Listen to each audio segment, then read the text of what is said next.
Hello and welcome to another edition of the Three Donkeys podcast. I'm your host, Adam Levitan.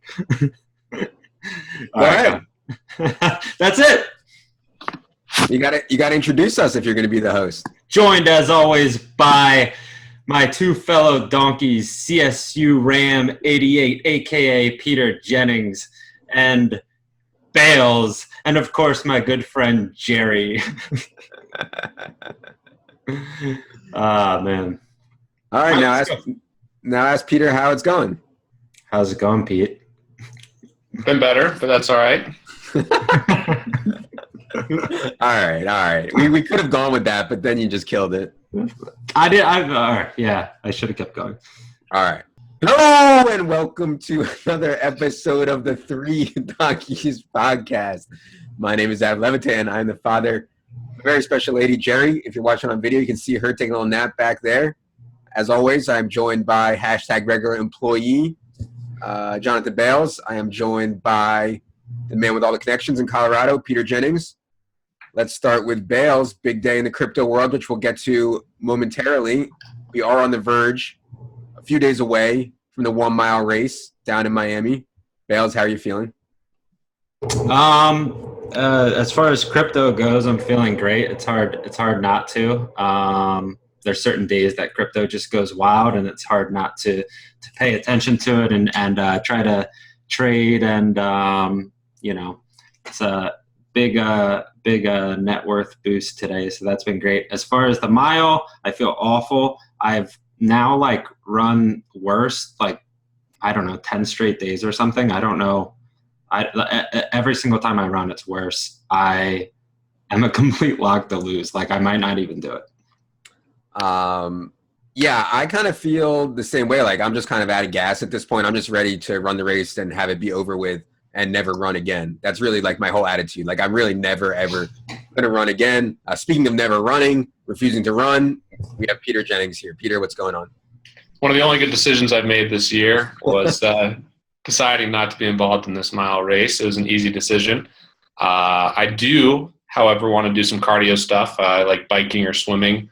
Racquetball is also a nice activity for cardio. But, yeah, running is awful, and I don't even think the health effects are that great. Obviously, it's good for cardio, but I would argue the wear and tear on your legs might be, kind of making the whole thing negative EV in terms of your health. So good luck to you boys. I will have fun speculating and calling the race. Whoever coined the term runner's high or whatever is a fucking moron. All I feel is death afterwards. I mean, every time I run, when I cross the finish line, I just collapse. I actually collapse. I feel terrible. Rest of the day, I feel terrible. Really a horrible thing.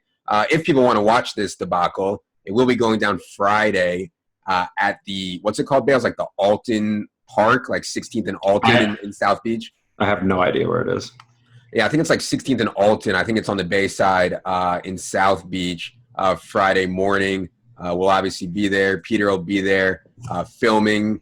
I think that it will be fun. I wish it was at a private track, but BA has informed us that there are no private tracks, that we have to run with the grandmas and whoever the hell else is running on the track. So that should be interesting as well.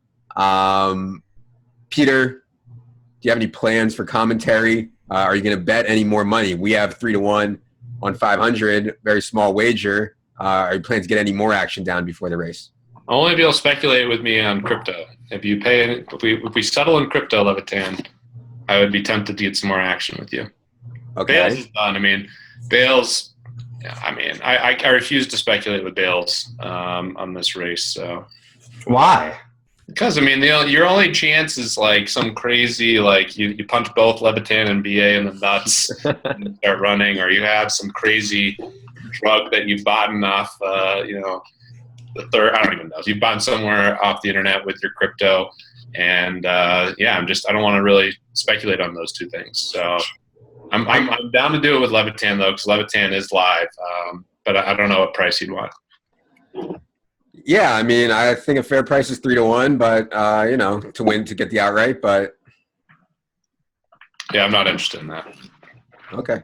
We'll see what happens as the race gets closer. Also in Miami, outside of this stupid race that we're doing, Bales has 2 entries in the DK Live final. First place, I believe, is $2 million US, if I'm not mistaken. That buys some crypto, not even that much, but it buys you some Bitcoin.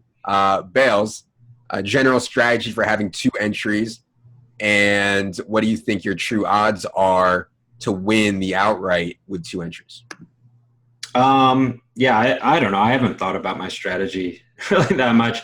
I will later in the week. I'll have one that's like probably a pretty weird lineup, and then just like one regular type of lineup that I play.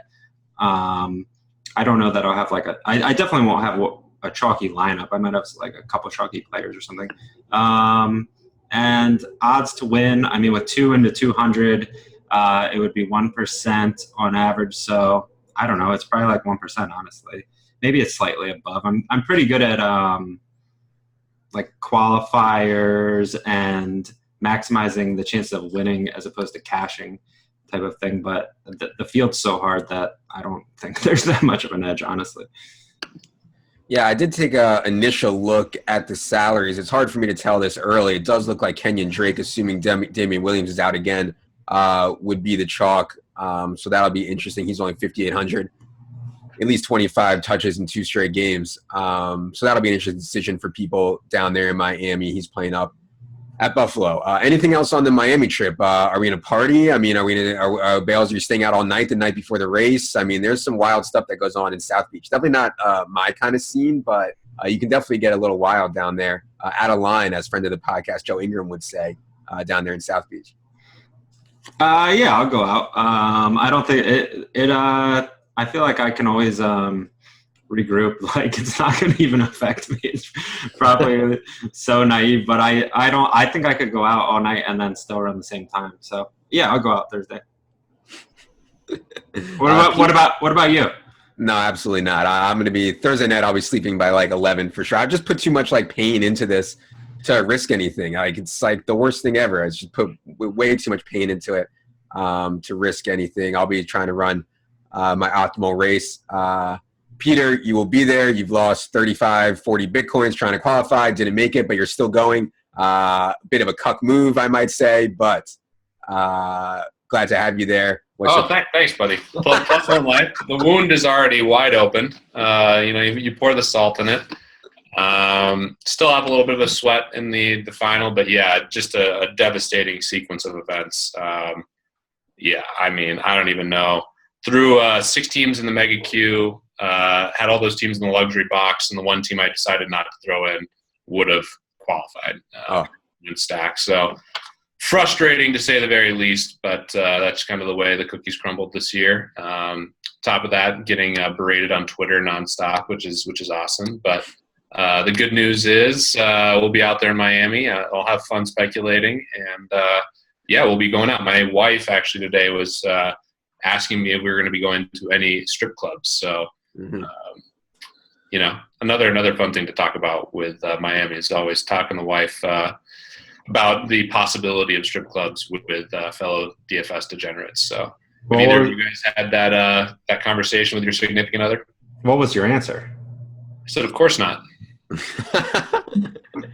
Yeah, I don't lie. I say I go, but like I always, preface it by saying like, yeah, like maybe I go and like there's girls, but like the chances of anyone like actually doing anything with a stripper is like, well, definitely me is like 1,000,000 to 1. Like even if I wanted to, like I would, like it would just never happen. So there's nothing to worry about. So yeah, I'm always honest. I always tell Ashley exactly what happened. She's bringing it up because last time we were in Miami, we did go to a hybrid strip club. Yeah, 11, right? 11, yeah, exactly, yeah. Which is like kind of a club, kind of a strip club situation. So we were honest about that, or I was honest about that. I always have been, and yeah, I definitely. I mean, if we go, I guess I'll say, but my plan as of now is not to go to a strip club. Bales' plan, on the other hand, is to spend the entire time at 11. 11 is a club. It's not a strip club. That's a club for sure. I wouldn't even say anything about that one, and Levitan, I don't know what you're talking about. These girls, they accept Bitcoin now. You can get anything you want. They certainly accept Bitcoin. All right. Anything else on Miami before we move on? It's very exciting. We'll obviously have a recap next week of the race. You'll be able to see the race on Peter's Periscope. We might have it somewhere else. Obviously, his Periscope will be accessible through Twitter at CSURAM88. Anything else on Miami or the race before we move on? All right. Let's quickly talk about crypto. I don't think we need to talk about crypto every week on here, but it has been a ridiculous day. I think we saw this coming from a ways back where anything on Coinbase is going to go up because all these noobs, everybody, the first way you get money into crypto with USD is through Coinbase. You can't do it on Bittrex. There's most other exchanges, you cannot do USD to crypto. So it only makes sense that Coinbase is signing up literally hundreds of thousands of new users. Many of them don't even know that you can buy fractions of a coin. So they're like, oh, let me buy one Litecoin. Let me buy one Ether. So it only makes sense. Now, I did not think in a zillion years that Litecoin, which has from like the hardcore crypto community drawn a lot of criticism, never did I think in a million years that Litecoin would go up, like 300% or something in 2 days. Bales, what's going on with Litecoin, and is it sustainable? Yeah, I mean, I think that what you said about like why it's going up, I do think that that's probably true, and I held Litecoin for that reason, not a huge amount, but I didn't think it would increase to this extent. But I do think it's because probably it's on Coinbase, and most people look at the price and just think that this is cheaper. I'm getting one of these versus one Bitcoin for 17K.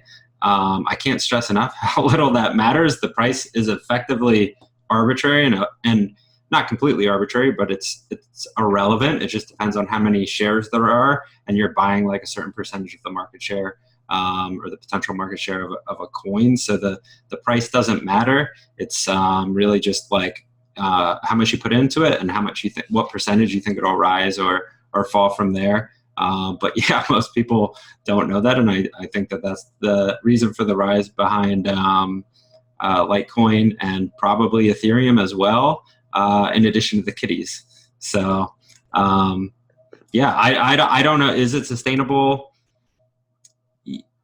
Yeah, probably for a little while. I think it's sustainable. I don't think there'll be there's always like ups and downs and stuff, but I don't think that it's gonna completely tank from where it is or something. At a certain point, the price will match the utility of each coin, and most will go to near zero probably, but I don't think we're near that point. Two questions for Peter. The other big news in the crypto world this week was futures trading opened. I am no expert in this. I read a little bit about it, but I think a lot of people suspected that Wall Street would be shorting Bitcoin and therefore the price would go down when the futures market opened. Instead, Bitcoin has gone up significantly since the futures market opened. So I want to ask Peter about that as a former Charles Schwab employee. And then also, Peter's dad is apparently breeding kitties. So I think you should talk about that. All right. Both really good questions, but I want to go back to Litecoin because I have an amazing text message that I think points out why Litecoin has had this rise and basically the thinking of the general public. So I got this text from a friend whose dad is a very, very successful lawyer and all this stuff, and the kid's always kind of looking for different hustles. And he texts me, I like Litecoin. I text back, why? He says, a lot of reasons. It's the most relevant crypto in comparison to Bitcoin. No one can afford Bitcoin, so they're just going to buy Litecoin. It's safer and more regulated than Bitcoin. If Bitcoin were to crash, Litecoin would be next. Litecoin has gone up 100% in the last 2 days. It might sound stupid, but I look at these different types of crypto as fads. There's so much wrong with that text message, but that he's a reasonably smart kid, and that's how the general public's thinking. So, he's a standard guy signing up to Coinbase in the last month, and you're like, oh, I can't afford Bitcoin. I'm going to buy Litecoin. I can't tell you how many times I've heard that comment, which is just laughable at this point. But that's the way the general public's thinking. So that's a really interesting data point. Certainly scary in a lot of regards, but interesting from a speculative standpoint, which is really, what a huge percentage of the market's doing right now, and all this stuff is just speculating. So Good data point there. In terms of the futures market, a lot of my friends and peers, and even talking with Bales and myself, were very concerned about kind of the volatility and the potential impact on the price of BTC when basically the futures market was coming out. So I did sell a super small percentage of my overall holdings. I know other people sold off more significant portions, and obviously being results oriented, wish I wouldn't have done that, but I do think the process was relatively right. In a lot of regards, one of the reasons that I think a lot of people thought it might go down or impact the price in a negative way is that, people basically bulls have had an opportunity to basically express their opinion on crypto by going long, and it's been very hard to go short. And given the opportunity to go short, people thought that could really impact the price. And Bales, I'm sure you could go more into your thought process as well, but it was interesting, and I think a lot of people did rebalance before the futures came out. We'll see what happens over time with that, but I am glad to see that the price of BTC was relatively stable through that, which I think was a good thing. In terms of the crypto kitties, yes, my dad, I woke up, like I said, to a text from my dad saying he now has 6 crypto kitties, including a fancy kitty, which was hilarious. And it just kind of shows the crazy world that we live in now. So I'm happy my dad's diving into this. I think my dad actually has a really good perspective relative to most, considering he was in computer science. He was a developer his whole career, and he really loves the Ethereum platform from just a development standpoint. And actually, a couple of his buddies are learning to code and kind of the Ethereum blockchain. So he's really interested in it. He likes the CryptoKitties phenomenon because it kind of teaches people a little bit about how the Ethereum platform works, and we'll see what happens. I know a lot of people are all in on the kitties. So, Bales, have you mortgaged all your financial means towards CryptoKitties, and what are your thoughts on the futures? No, I haven't spent all my money on the kitties yet. A decent amount, too much probably for virtual kitties, but I do think that it teaches people. Like, I thought it was a joke at first, and I was trying to learn about it just to make fun of it. But then I was like, oh, this is actually pretty smart, and it teaches the average person about like how crypto works, and it's not actually that much of a joke. Like, you exchange Bitcoin or even the US dollar, and that holds some value, and everyone agrees upon that. Like, why couldn't it be a kitty? It like, if you really think about that, there's no difference, and maybe even the kitties make more sense. The futures, I thought that there was going to be. I sold more than you. I sold a decent amount. I sold like 40%, which I got good prices on. It actually dropped on Saturday, I think, because people were preparing for the futures on opening on Sunday. And Coinbase was allowing, this is something that people should look at actually. The prices on Coinbase will very often not be anywhere close to where the markets are trading. So usually you need to buy at a much higher rate than where the markets are, but not always. And sometimes they will allow you to sell at a much higher rate. Sometimes it's very close, like a few dollars. And then sometimes it can be off like 10% or more. And so there's opportunities for you to arbitrage that. And it's just something very important to look at. Like, even if you're just a casual person that wants to get into or out of Bitcoin or Ethereum or Litecoin, you should look at Bittrex or other markets, see where it is, and just wait, like even like 20 minutes and find the best time to get out of there relative to where it's trading. So I got a good price, but still, obviously, they've gone up since then. And I was thinking that the downside was greater than the upside short term, and that I would sell it and then buy back in. And that didn't work, obviously. But I think that, like you said, the thought process was still probably right, although I also will admit that I don't know enough about it to say like that I know that it was right. It could easily be wrong. That was just a somewhat educated guess on my part. Right, and I think that's the case for a lot of people. I mean, how many people can say with conviction that they really know what they're doing? And there certainly are people that might know, but the fact that a lot of people that have been long crypto kind of at the same thought process suggests that it was an educated move. But yeah, I would have tried to liquidate more if I had the opportunity, but I was in California, so it is what it is. And I guess that was some run good in that the price didn't go down, which I actually really thought was, like you said, I thought the downside personally was higher than the upside in the short term. Related to that is if you have your crypto on a hard wallet, the biggest downside of that, there's so many upsides, security, but it's harder to get it off. And I was also away from my wallet for a period of time, my Trezor, and yeah, if you hold some on Coinbase, I actually don't think it's the worst idea, because you can move it into like a vault of, pay to just keep it there in US dollars, or you can move it to your bank. And it costs a fee, but if you really think that it's going to change in price, you can do that very quickly. Whereas if it's on an exchange, you can only trade it. If it's on a hard wallet, you have to move it and wait. And sometimes the wait times are like very frustratingly long.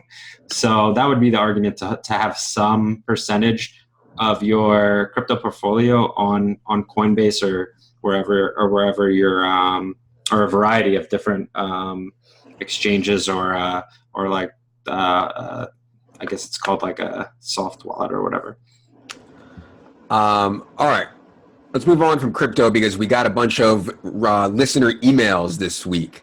Thanks to all the listeners. Thanks to Scott, the intern, for compiling the emails. The, I guess, most interesting one we got was a guy who asked us if we had ever heard of the 6, 12, 18, 24 challenge. I had not ever heard of it, so I took to the Google machine, and what it is within a 24-hour period, you need to do these 4 things in any one of those numbers: donuts, running/walking, beers, and masturbating. So the strategy is to assign one of those tasks to each number. So you might say, I'm going to run 6 miles, I'm going to drink 12 beers, I'm going to jerk off 18 times, and I'm going to eat 24 donuts in 24 hours. Now, obviously, that sounds extremely unrealistic to me. Apparently, the market is about 10 to 1 on completing this prop. Bales has always said he thinks he can do it. I mean, honestly, from like a physical perspective, I don't think you can jerk off 6 times in 24 hours. You would have an extremely chafed penis, and you might not have that much to give, if you know what I mean. So I would not want to undertake this challenge. I think it'd be more fun and reasonable to do a 3, 6, 9, 12 challenge, but Bales thinks he can do the whole thing. Go ahead, Bales. Yeah, I mean, I'll bet on it. Jacking off 6 times, I don't think it's that hard. I think that's like the easiest. I think that's pretty reasonable too. Let it down. Okay. I'm not saying it's like something that happens very often, but if I pushed myself yesterday, I would have reached that. I think that's very reasonable. I think setting that number higher than 6 is that's a lofty goal. Right. Yeah. So obviously, the immediate, you have to do masturbating for the 6. So then the question is, what do you do for 12, 18, 24? I think it's obvious, for me at least. You jack off 6 times and then run 12 miles. And then you have to figure out the beers or the donuts for 18, 24. That's what I would do. Right. And that makes a lot of sense. 18 beers is a lot of beer to drink. Not over 24 hours, though. Yeah, 24 hours is a long time, yeah. Yeah, I guess that's not that hard. And then 24 donuts is disgusting, but probably doable. So, yeah, I don't know.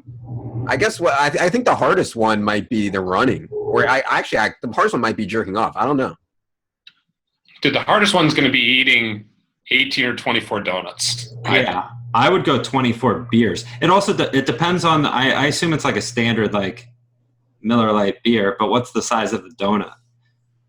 Well, 24. You could eat 1 donut an hour for 24 hours. That's nothing. I know, but like, is it a little powdered donut or is it like a giant? That would determine it. But probably, yeah. Assuming it's like a regular donut, I'd rather eat fewer donuts and drink 24 beers than the other way around. But I think that's a good question. Yeah, and then the running is hard, especially if you like how would you break it up? Because it's harder if you're drinking and eating donuts. That's what I'm saying. You'd have to do I think you'd have to do the running first, like try to get the running out of the way and then start drinking. Yeah, I mean, I think the jacking off is just the easiest part by far. Why don't you set it at 12 then, buddy? I told you guys in the chat my record's 13, so I don't know. That's like I can't. That's a lot. When you're like 17 years old, I feel like I'd probably, if I was 17, which I think would have been my peak time to try to do this, I think I would have gone like, yeah, I would have definitely set the jacking off at 12. Figuring out the 6 would have been a lot more challenging, you know? That's still probably so do hard. Like 6 miles, I guess. The donuts too, like that's the other thing. You have such high metabolism. When I was 17, I had such high metabolism and so much testosterone and all that stuff running through me that no problem. Even but drinking 24 beers and eating 18 donuts in a single day is very hard by itself, really. I'm not drinking 24 beers, dude. 24 beers? What are you talking about? In 24 hours? That's not that hard. You would have to stay up or you're not going to sleep? No, you can't. I mean, you just sleep a little less, obviously, but it's not that hard. I mean, a beer an hour, you just have to, do a couple beers for every hour.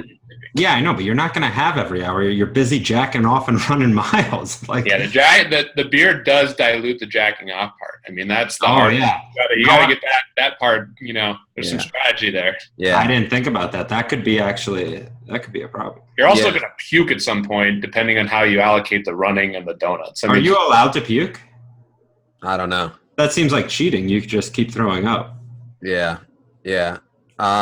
Listen, I don't know, man. I wouldn't be able to give you a lot of money on 10-1 because obviously you could win a lot, but I kind of would want to bet against you, and I think it'd be at least funny. And if like the Action Network would film it, including the jerking off, I think that'd be amazing. Talk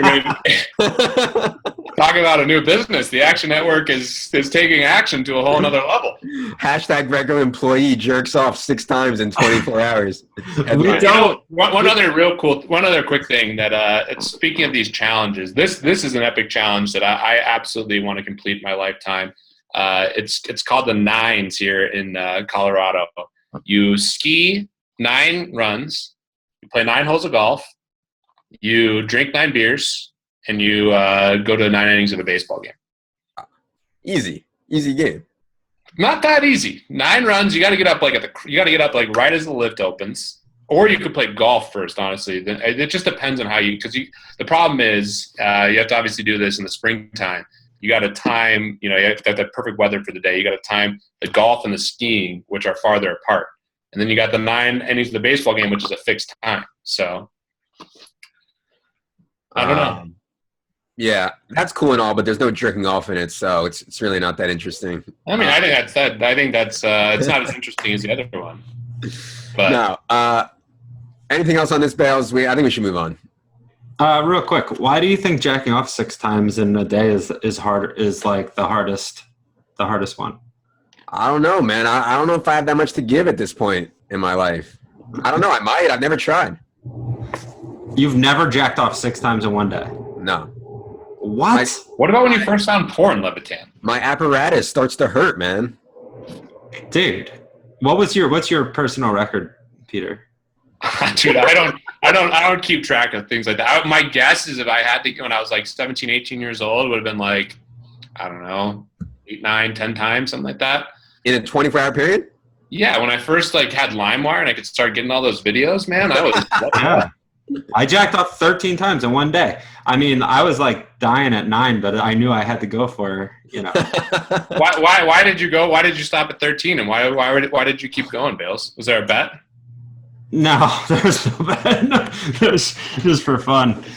That's why I'm wearing this foreplay hat today. I knew we were going to be talking about this challenge.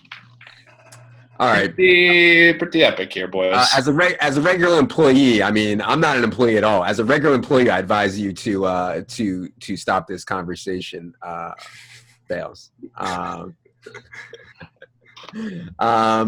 We got some other emails, though. I got a bunch of response to people who were intrigued by our conversation or disagree with our conversation about both college and real estate. Got a thoughtful email from a guy who made the point that there are a ton of scholarships out there for college now. So for us, or for me at least, I think Bales did get a scholarship. For me at least, I did not get a scholarship. But for people who really grind the scholarship scene, there's a ton out there. Bales, any comment on that? And do you take back any of what you said about college when you take into account these scholarships that are available?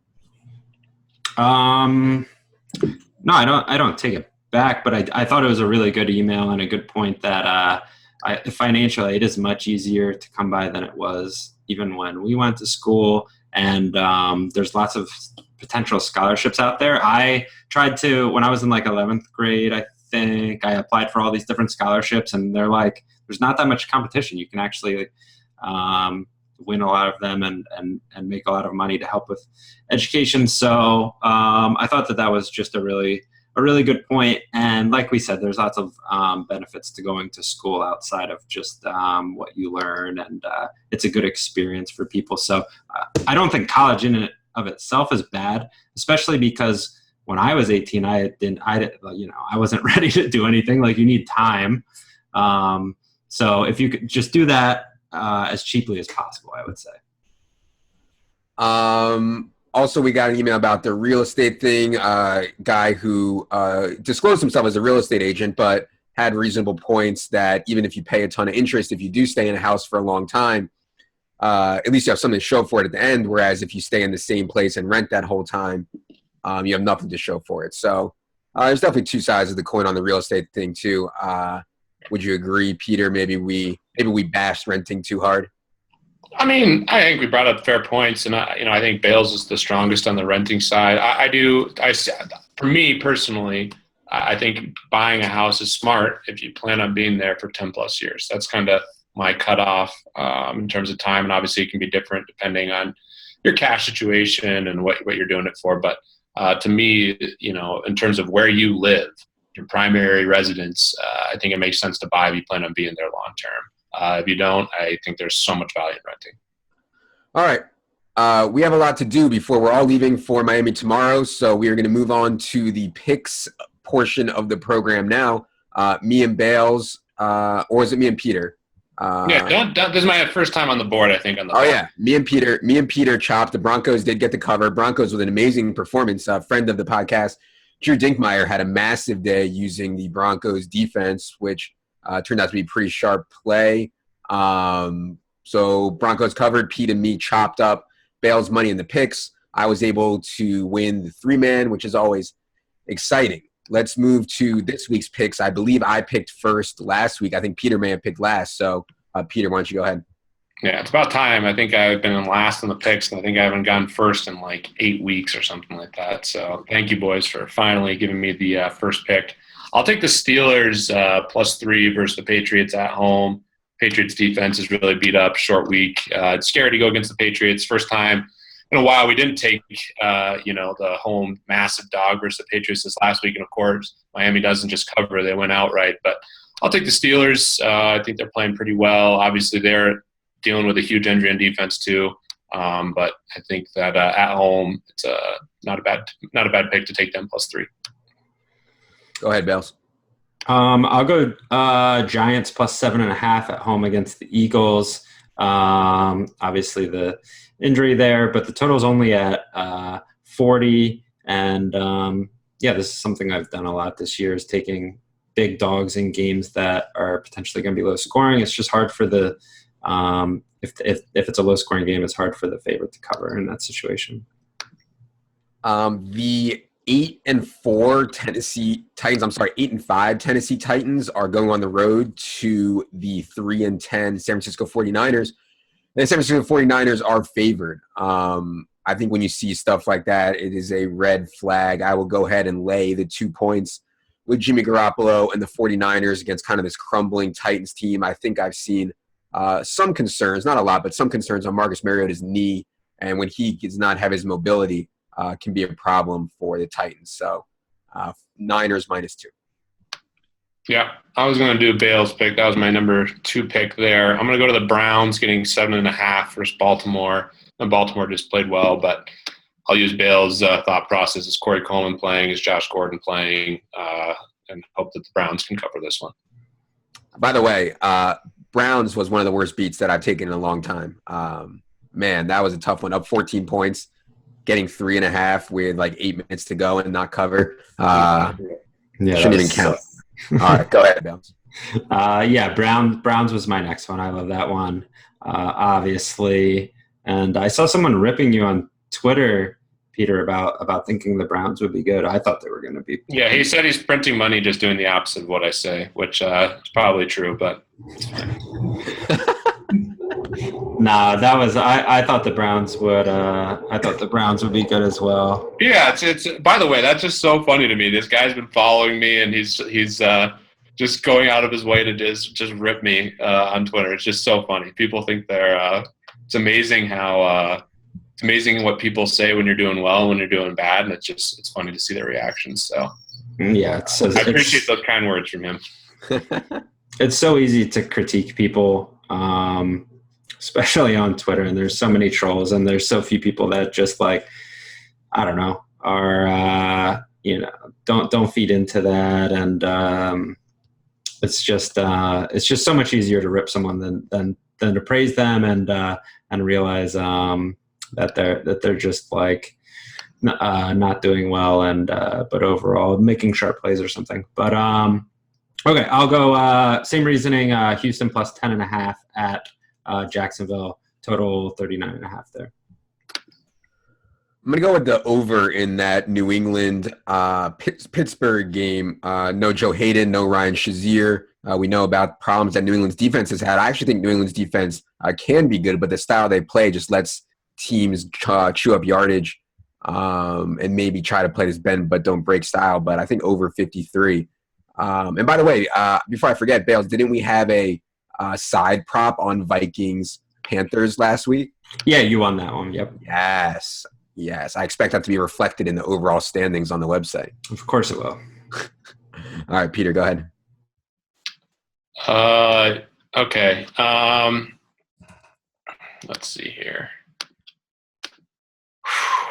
Bills and I are kind of on the same wavelength here, which is unfortunate because I had 4 picks lined up and it didn't work out. I'll go to one I don't have that much conviction on. I'll ride the home dogs again. I'll take the Steelers getting the 3 points. That was a nice move going from plus 2.5 to plus 3. What can go wrong investing in potentially Amari Cooper again this year? So I'll take you mean the Raiders? Raiders, that's what I meant to say. Raiders getting plus 3 versus Dallas. All right. I'm going to go – maybe you guys want to bet against this one. I'm going to go Chargers -1 at Kansas City. I think that I think you guys are both high on the Chargers. I know Levitan bet on them in the preseason, and they look a lot better than their record. And I know it's sort of like, the riding a hot streak type of thing. The Chargers are doing well. Chiefs are playing nowhere near where they did in the beginning of the season, but I think they're just like a substantially better team. I wanted to take the Bills against the Dolphins. Dolphins, obviously a major letdown spot, short week off of a win against the Patriots going up to the Ralph, but that game is off the board because Tyrod Taylor is questionable. So I'm going to settle for taking the Jets. I'll grab 16 points. I know Bryce Petty is starting this game. I just think 16 points is so many in the NFL, and particularly with a Jets team that I think has maybe a bit more talent and pride than people give it credit for. So, I don't know, 16 just stands out as an outrageously huge number to me on a somewhat competent Jets team. I don't think Bryce Petty is – I mean, Bryce Petty's bad, but he's not as bad as people think. So that's it. All right. Next time we see you guys, it will be after Miami. One of us, hopefully Mir Bales. I don't want BA to win. Hopefully Mir Bales will have emerged victorious from the race. Hopefully me. Bales will be back with his $2 million check from the DraftKings Live final. We will all be rested and relaxed from our trips to 11. Besides that, I hope that everybody's crypto kitties are doing well. For Jerry, for Bales, for Peter, I am Adam. Good luck, everybody.